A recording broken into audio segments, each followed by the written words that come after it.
2012년 천문학자들은 새로운 혜성을 하나 발견합니다. 당시 태양에 아주 역대급으로 바짝 붙어서 지나가면서 아주 화려한 우주쇼를 보여줄 것이라 기대했던 아이손 혜성이었죠. 당시 이 혜성을 쭉 모니터링하던 천문학자들은 2013년 4월 허블 우주망원경을 통해서 이 혜성의 모습을 관측합니다. 그런데 이 허블 망원경이 포착한 아이손 혜성의 모습은 뭔가 이상했는데요. 밝은 점이 하나가 아니라 3개가 보였죠. 이 사진을 본 많은 사람들은 포토샵 같은 다양한 사진 분석 툴을 활용해서 이 사진을 분석하게 되는데요. 재밌게도 이 사진의 밝기나 콘트라스트 같은 걸 절묘하게 잘 조절해보면 사진 속 뿌옇게 퍼져 있던 아이손의 형체 속에서 선명하고 가느다란 빛의 형체가 드러났습니다. 중앙에 짧은 빛을 중심으로 양옆에 대각선으로 기다란 빛이 뻗어나가는 모습이었죠. 그 모습은 SF 영화에 나올 법한 삼각형 스텔스기 모양의 우주선 조명 같은 느낌이었죠. 이 이야기가 순식간에 퍼지면서 많은 음모론자들, SF 덕후들 사이에서 아이손 혜성이 실은 외계인이 타고 오고 있는 UFO일 수도 있다는 놀라운 이야기가 퍼지기 시작했습니다. 태양에 역대급으로 접근하는 이런 대담한 궤도를 그린다는 독특한 점 역시 아이손이 보통 혜성은 아닐 것이라는 의심에 힘을 실어주었죠. 물론 아쉽지만 아이손 혜성은 정말 외계인이 타고 온 UFO는 아니었습니다. 결국 2013년 11월 아이손 혜성은 근일점을 통과하면서 뜨거운 태양열을 버티지 못했고 그대로 녹아서 사라져버렸죠. 글쎄요, 만약 정말 아이손 혜성에 외계인이 타고 있었다면 그 외계인도 이 끔찍하고 화끈한 최후를 맞이하면서 태양계에 놀러온 것을 후회하고 있지 않았을까요? 그런데 이 아이손 혜성이 지나고 4년이 지난 2017년 태양계로 수상한 손님이 또 찾아왔습니다. 바로 태양계 바깥에서 날아온 최초의 낯선 방문자 오umuam우아죠. 오umuam우아가 그린 궤적을 보면 놀랍게도 태양계가 아니라 태양계 바깥 먼 우주에서 온 것이 분명해 보입니다. 아쉽게도 오umuam우아가 처음 발견되었던 2017년 10월에는 이미 근일점을 지나서 빠르게 태양계를 벗어나는 중이었죠. 이 수상한 천체의 존재를 뒤늦게 알게 된 천문학자들은 부랴부랴 온갖 망원경들을 동원해서 이 오umuam우아를 관측하려고 시도했지만 당시 우리가 이 천체를 볼 수 있었던 시간은 겨우 열흘 남짓의 짧은 시간뿐이었죠. 우리는 그저 온갖 수수께끼만 남긴 채 빠르게 멀어지고 있는 오umuam우아의 흐릿한 뒷모습을 바라볼 수밖에 없었습니다. 하지만 이 열흘 남짓의 짧은 시간 동안 오umuam우아가 우리에게 보여준 그 모습들은 놀라움의 연속이었는데요. 심지어 일부 천문학자들은 이 녀석이 사실 돌멩이나 얼음덩어리 천체가 아니라 어떤 미지의 존재가 실수 혹은 의도적으로 우리 태양계를 향해 날려보낸 인공물체일 수 있다는 가능성을 제기하기도 합니다. 특히 최근 하버드 대학의 천문학자 아비 로앱이 다양한 근거를 바탕으로 이 오umuam우아가 인공물체일 수 있다는 가능성을 제기하면서 화제가 되었는데요. 하지만 아쉽게도 많은 국내외 언론에선 하버드 대학의 천문학자가 이런 주장을 펼쳤다라는 것에만 주목할 뿐 정작 어떤 관측 데이터를 근거로 그런 놀라운 주장을 펼치고 있는지에 대해선 자세한 설명을 담고 있지 않았죠. 그래서 저는 최근 아비 로앱 교수가 직접 연구했던 오umuam우아의 연구 결과들을 묶어서 펴낸 그의 신간, 바로 이 책 지구 너머 외계 지적 생명체의 첫 번째 증거, 바로 이 책을 직접 읽어봤습니다. 그리고 대체 그가 어떤 관측 데이터를 근거로 해서 그런 놀라운 이야기를 하고 있는지를 한번 살펴봤는데요. 우주먼지의 현자타임즈, UFO도 돌멩이도 아닌 오umuam우아의 진짜 정체에 관한 새로운 가설에 관한 이야기입니다. 2017년 10월 25일에서 27일 이 이틀 사이에 천문학자들은 오umuam우아의 밝기를 관측했는데요. 재밌게도 오umuam우아는 약 8시간을 주기로 밝기가 밝아졌다가 어두워졌다가를 반복하면서 밝기가 변하고 있었습니다. 이렇게 일정한 주기로 밝기가 변한다는 건 오umuam우아가 일정한 주기로 돌고 있다는 걸 의미하는데요. 특히 오umuam우아가 둥근 행성들처럼 어디서 봐도 똑같이 보이는 둥근 공 모양이 아니라 한쪽으로 길게 찌그러진 씨가 담배 모양이거나 납작하게 눌린 원반 모양이 라는 것을 의미했죠. 둥글지 않은 한쪽으로 길게 찌그러진 무언가가 일정한 주기로 빙글빙글 돌면서 태양빛을 반사하는 면적이 바뀌기 때문에 일정한 주기로 밝기가 변하는 것이었습니다. 당시 오umuam우아가 보여준 밝기 변화 패턴을 보면 그 모양을 대강 추정할 수 있는데요. 약 1:8 정도의 비율로 길게 찌그러진 막대 모양이거나 두께와 지름이 약 1:6 정도 비율인 원반 모양으로 추정됩니다. 일반적으로 우주에서 발견되는 소행성이나 해성들은 아무리 크게 찌그러져도 1:3보단 작은 비율로 찌그러져 있습니다. 대부분 둥근 공 모양에서 조금씩만 울퉁불퉁하고 찌그러져 있을 뿐 이 오umuam우아처럼 이렇게나 크게 찌그러진 경우는 거의 없죠. 우리가 우주에서 쉽게 볼 수 있는 소행성이나 해성들은 조금 울퉁불퉁한 주먹밥이나 감자 정도라면 오umuam우아는 훨씬 길게 찌그러진 김밥이거나 얇게 눌려있는 호떡 같은 모양이라고 볼 수 있죠. 사실 오umuam우아가 처음 발견되었을 때 천문학자들은 태양계 멀리서 날아온 혜성이라고 생각을 했습니다. 하지만 아무리 살펴봐도 혜성에서 보이는 긴 가스꼬리 꼬리는 보이지 않았죠. 그래서 천문학자들은 정말 이 천체가 혜성인지를 확인해보기 위해서 스피처 우주망원경으로 적외선 관측을 하게 됩니다. 그런데 놀랍게도 오umuam우아에선 아무런 적외선도 검출되지 않았죠. 분명 오umuam우아는 태양 곁을 바짝 지나가면서 뜨거운 열로 잠깐 달궈졌을 겁니다. 그리고 그 열에 의해서 적당량의 적외선을 방출했어야만 하죠. 그런데 스피처 망원경은 아무런 적외선도 보지 못했습니다. 이건 오umuam우아가 적외선을 보기 어려울 정도로 아주 작은 크기라는 것을 의미했죠.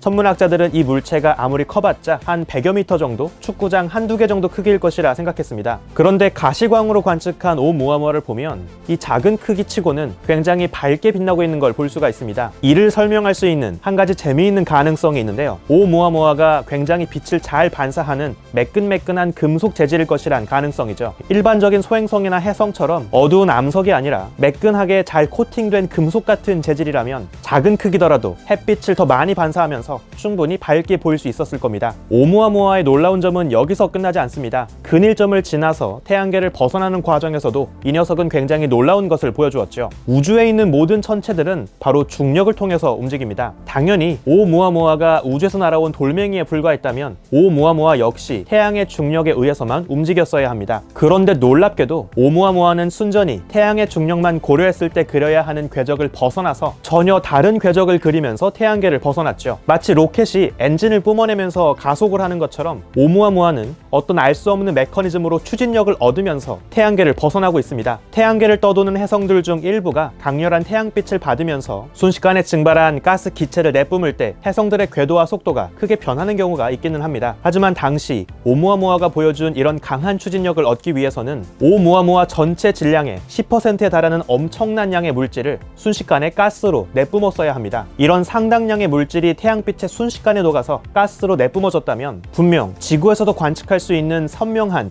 긴 가스꼬리를 그렸을 텐데요. 아까 말씀드린 것처럼 오umuam우아에선 그 어떤 가스꼬리의 흔적도 볼 수 없었죠. 그렇다면 대체 오umuam우아를 밀어낸 추진력의 정체는 무엇이었을까요? 오umuam우아가 그린 궤적을 보면 태양에서 점차 멀어지면서 그 거리 제곱에 반비례해서 추진력이 조금씩 약해진 것을 확인할 수 있습니다. 돌멩이가 아닌 매끈한 금속으로 만들어진 납작한 원반 같은 형체, 그리고 태양에서 멀어지면서 점차 약해지는 추진력. 흥미롭게도 아비로앱은 바로 이러한 오umuam우아의 특징들 속에서 오umuam우아가 발견되기 직전까지 자신이 몸담고 있던 또 다른 우주 탐사 프로젝트, 바로 스타샷, 솔라세일을 떠올렸습니다. 거대하고 얇은 금속 원판, 그리고 태양이 멀어지고 태양빛이 어두워지면서 점차 약해지는 추진력까지. 놀랍게도 오umuam우아가 보여준 여러가지 특징들은 바로 이 스타샷과 굉장히 닮았습니다. 이를 근거로 아비로앱은 2017년 돌연 태양계에 찾아왔던 오umuam우아의 정체가 외계인들이 띄어보낸 우주 돛담배, 솔라셀 같은 것일 수 있다는 가능성을 고민하기 시작했죠.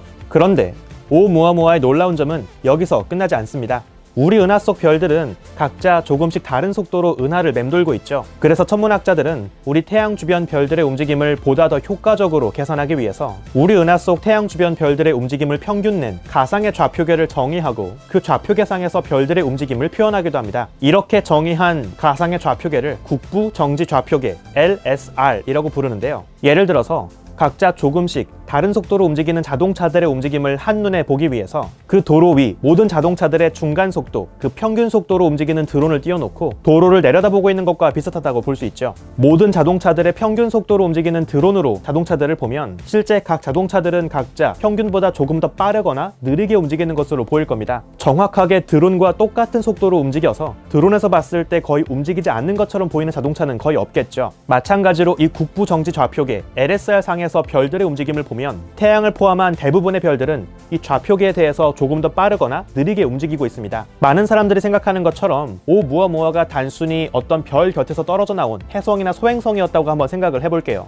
그렇다면 오umuam우아 역시 우리 태양계 외곽에 오르트 구름이 있는 것처럼 원래 살고 있던 별에서 아주 멀리 떨어진 외곽에서 살짝 움직이면서 떠나기 시작했겠죠. 즉, 이 돌멩이는 큰 속도의 변화 없이 원래 자기가 살고 있던 별과 거의 비슷한 속도로 움직이면서 고향 항성계를 떠나기 시작했을 겁니다. 즉 앞서 소개한 국부 정지 좌표계에서 봤을 때 원래 살고 있던 별과 거의 비슷한 속도로 움직이면서 우주를 여행하기 시작했겠죠. 그런데 재밌게도 오umu아무아가 태양계로 날아오기 전 어떤 속도로 이동하고 있었는지를 쭉 추적해보면 거의 정확하게 이 국부 정지 좌표계에 대해서 속도가 0, 정지한 상태로 놓여 있었죠. 즉 다시 말해서 오umu아무아는 어떤 특정한 별에 붙잡혀서 별과 함께 같은 속도로 움직이고 있던 천체였다기보다는 공교롭게도 태양 주변 별들의 딱 평균 속도에 해당하는 바로 그 속도로 맞춰진 채 우주를 떠돌고 있었습니다. 이 수많은 별들 중에서 국부 정지 좌표계상에서 거의 정지한 것처럼 보이는 별들은 극소수에 불과한데요. 대부분의 별들은 이 좌표계에 대해서 더 빠르거나 더 느린 고유한 속도를 갖고 있기 때문이죠. 따라서 이 오umu아무아가 원래부터 국부 정지 좌표계에 대해서 어떤 고유한 속도를 갖고 있던 것이 아니라 거의 정지한 것처럼 놓여 있었다는 사실은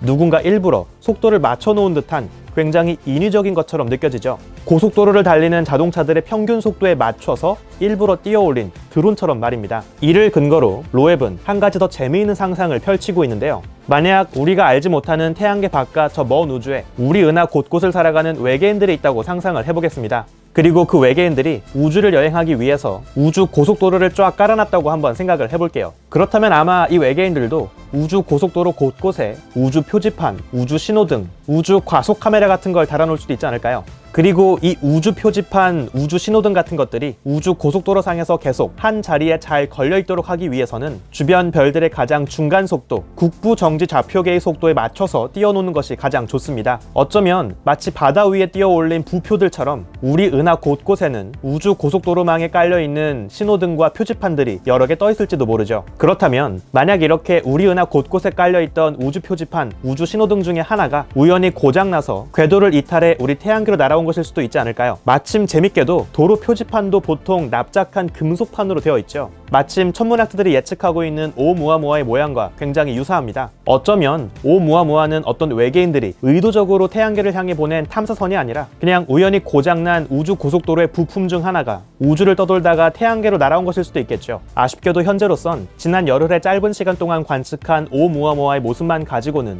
정말로 이게 돌멩이였는지 UFO였는지 아니면 우주 표지판이었는지 그 정체를 확인할 수는 없습니다. 그래서 천문학자들은 뒤늦게나마 오umu아무아의 뒤를 쫓아 탐사선들을 날려보내는 새로운 프로젝트를 제안하기도 하는데요. 특히 프로젝트 리라의 계획에 따르면 솔라셀 형태의 새로운 탐사선들을 띄어올려서 태양빛 그리고 목성과 토성의 중력을 활용하면 오umu아무아를 따라잡을 수 있다고 합니다. 정말로 이 탐사가 성공할 수 있으려면 앞으로 5에서 10년 안에 탐사 로봇들을 보내야 합니다. 그보다 더 지체되면 결국 아주 멀어진 오umu아무아를 영원히 따라잡을 수 없게 되기 때문이죠. 만약 정말로 이 프로젝트 리라가 실행된다면 발사 이후 한 30년 안에 오umu아무아까지 도달해서 그 정밀한 모습을 사진으로 담을 수 있게 될 겁니다. 하지만 아쉽게도 아직까지 이 프로젝트가 실현될 가능성은 높지 않은 것으로 생각되죠. 그래도 오umu아무아가 정말 자연적인 돌멩이였는지 아니면 외계인들이 보낸 인공물체였는지를 판가름할 수 있는 가장 확실한 방법인 것은 분명해 보입니다. 짐 캐리 주연의 영화 트루먼 쇼에서 영화 초반 주인공은 하늘에서 떨어진 조명장치를 하나 발견하죠.